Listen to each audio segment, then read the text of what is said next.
Over and over again, we get the same old keyboard with the numpad on the right hand side, and that's what we've been used to. But now we have a lot of smaller boards that cut it off since it takes up space. And the same question comes up, why not just have it on the other side? So today we have the debut board from AE Boards, the Aegis. So first of all, this is a custom keyboard design in Australia and I happen to be friends with them.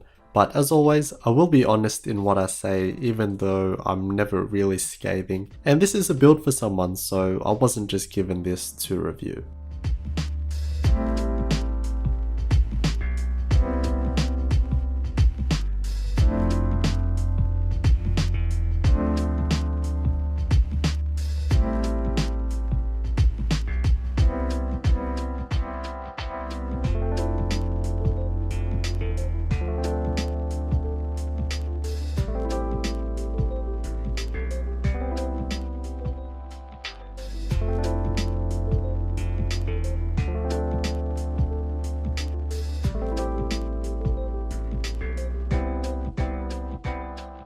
Before we start, as always, chuck the rubber feet on first so that we don't mess this thing up. The case comes pre-assembled so that it's all safe during shipping, and this thing is a heavy boy, but let's take it apart to have a closer look and to build it.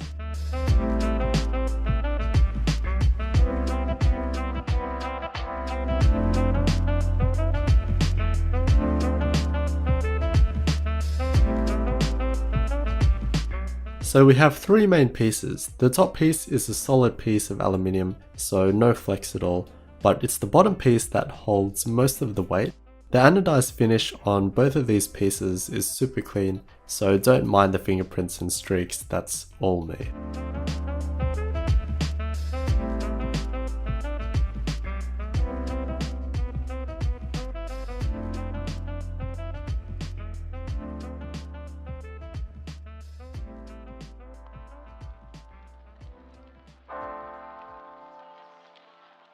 And then the plate is made from 1.5mm brass, which is also nicely finished. It was slightly curved, but as it is sandwiched between the two alu pieces, it's no problem at all.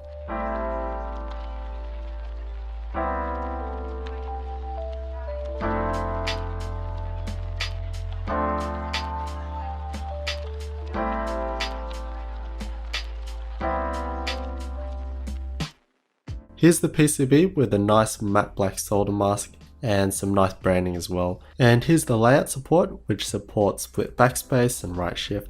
And understandably, we do have some customizability for the numpad, so you can switch it around to an actual reversed orientation. As many of us know, group buys almost always have something go wrong with them. And the one thing that did happen with this board was that there was a mistake with the bottom row. So the standard 6.25U spacebar doesn't work, so it's only 7U for now, which for most people buying a board like this wouldn't matter at all. Anyway, for the key switches, we went with Kalebox whites. The guy that I'm building this for loves clickers, and you can't really go past Kalebox switches for those.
And here it is, all done, and it is an absolute beauty of a board.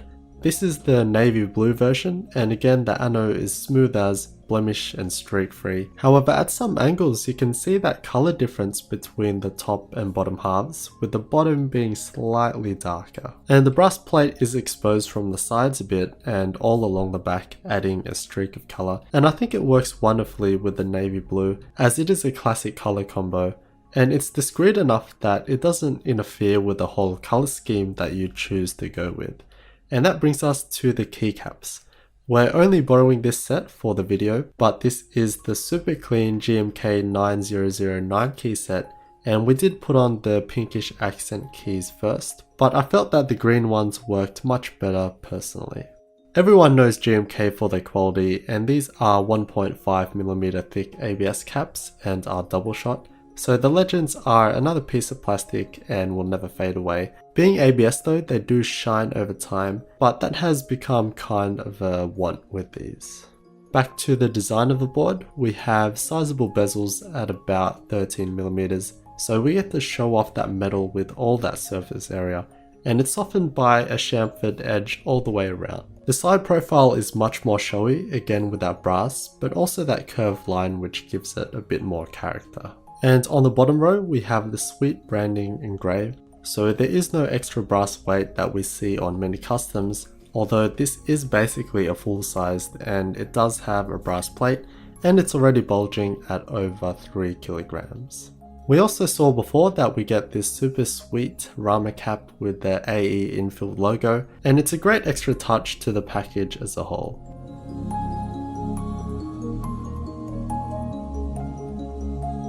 But yeah, really it's all about this layout, and it's basically like an 1800 layout, or like the Leopold FC980, which takes out that middle cluster of nav keys and squeezes in the arrow keys in between, creating this compact form factor which is similar to the size of a 10 keyless board. But of course we have the numpad switched to the left hand side. The numpad is also reversed, so we have the plus and enter keys on the left hand edge. However, being QMK configurable, we can change the orientation of the numpad, but then these arrow keys will look a bit weird. And this is really great to see because from what we've seen from left-hand numpad boards, they've kept it the normal way around. And this makes sense in so many different ways to have the numpad on the left. Firstly, in an ergonomic sense, it allows us to bring our mouse closer to the center for better arm and shoulder positioning, and it gives us more space for our mouse. And in this sense, it's kind of like a 60% keyboard. Additionally, if you do punch a heap of numbers, you'd be able to do number input while also using your mouse instead of constantly moving to and fro. Of course, it'll take time to get used to, but I think it would be quite beneficial. For gaming, it's a bit much for me. If I do game and it isn't Rocket League, then it's mainly first-person shooter games. So yeah, it's this area here that was a bit tough as expected, like the HHKB.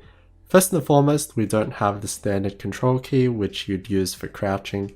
By default, it's on the caps lock key, and personally, I just couldn't get used to that. And if you were to remap it to this key, then yeah, that was just impossible to use. The short shift, which is often used for running, was fine to press, but it does compress your hand a little bit because it is only a 1.25U key, because it is a left shift. So overall, in regards to use, gaming is a no-go for me, but everyone of course is different.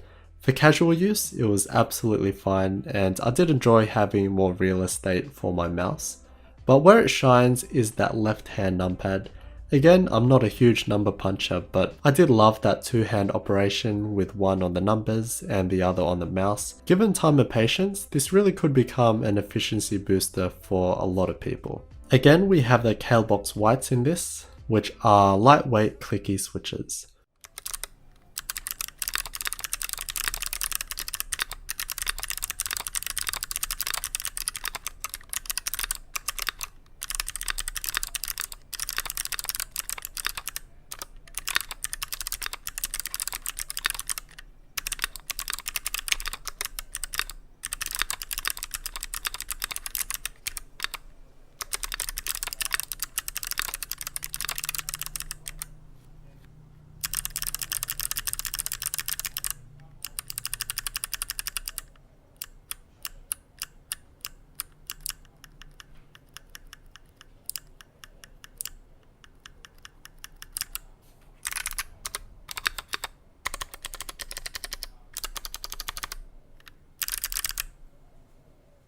For clickies, I can't go past the click bar action. I just feel they're so much better than the classic click jacket design used in, say, the Cherry MX Blues. We get a sharper and crispy click, but being lightweight, we don't get much of a bump. It's a bit more difficult to feel the typing characteristics of the board with clickies in comparison to, say, linears. I don't know what to say, it's extremely solid and dense, there's no ping, and it's great. So overall, I'm super impressed by the Aegis, especially since it is their first board that they've produced. And bar the one tiny issue with the 6.25U spacebar, I'd say that it was a super smooth group buy. I love the build, the quality and the finish, and the whole package and presentation, but it's the layout that's the true hero here, and this may be the sort of layout that will work for many number of people out there. And just having some variation in layouts is great to see.